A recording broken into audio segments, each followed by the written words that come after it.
السلام عليكم ورحمة الله وبركاته. سومالي محمد مeel kastoo joogta aad baan idin salaamaya. Adoonkan qoraalka daciifka soo qorin nin iyo naag wuxuu garanayaan raba inaan u jawaabo iyo qaar kale oo la aragtiya fuliyo wan habeen hore soo dhigay aan muusig yar dul saaray oo sawirada Cali Cabdi Jibaarna soo dul saaray. hadallo badan baa ka dhashay oo noocan kamid yihiin dadka inta wanaagsan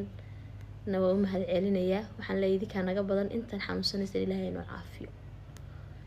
فيديوغا waxa dhacday anigu iminka isku meel ma joogno Muqdisho joogo hotelka Muqdisho ka deganahay soo galay kadib suuqan wuxuu ka baahday ama dibadda halkii la iga rabay inaan qof Muqdisho joogo intaan waxaan idhaahdo walaa waxa soo baahan halkan u maraa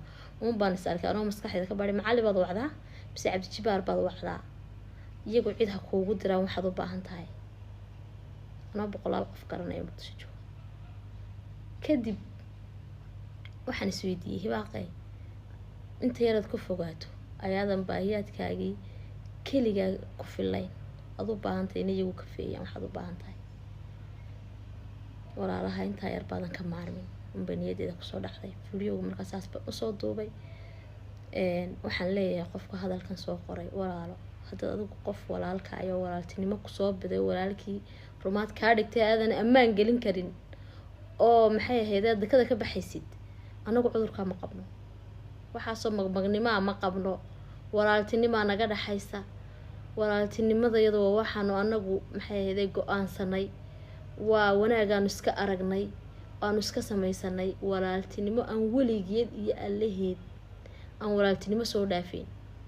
ayaa naga dhaxaysa yaani ku dhibin yaani dhib kugu hayn walaale waxaan idin leeyahay idikana Cali Cabdi Jibaar waan idin xiisay walaal oo waan idin sii jeclaaday oo mar walba oo aan halkaynu deganahay meel ka durugsantaa waan idin ka yara fogaado jacaylka walaalnimadii hayaa uu sii kordhaa qiimihiina soo sii ogaada sababtoo ah booskiina cid ii buuxin kartaa ma jirto adduunkan idinka iyo labadeeda waalid baan adduunka idinku jecelahay ilmo Yuusuf kuwa ila dhashay bad ila mid yihiin waliba iiga waroon tihiin wax kasta oo u baahanahay aad garab taagan tihiin talaabo hadan qaado talay ku leeyihiin guul kasta oo gaaro waa kuwa garab taagan yaana idin dhibin nimadana aniga waa walaalahay wax kale oo aan ma yaani walaaltinimo halkii u sareysay bay joogan maanta wanaagooda dansado cabir waxaan ku cabira hadal garan maayo wallahi oo billaah waxaan ku cabiro laakiin wanaagooda iyo waxa ii qalbigayga ku dhaxnooli dadka ma fahansiin karo hadan xataa ku dhaw walaalahay man cabirin wallahi halkii ii joogan iyo wanaaga ii sameeyaan iyo maxay ahaydey booskii ugu jira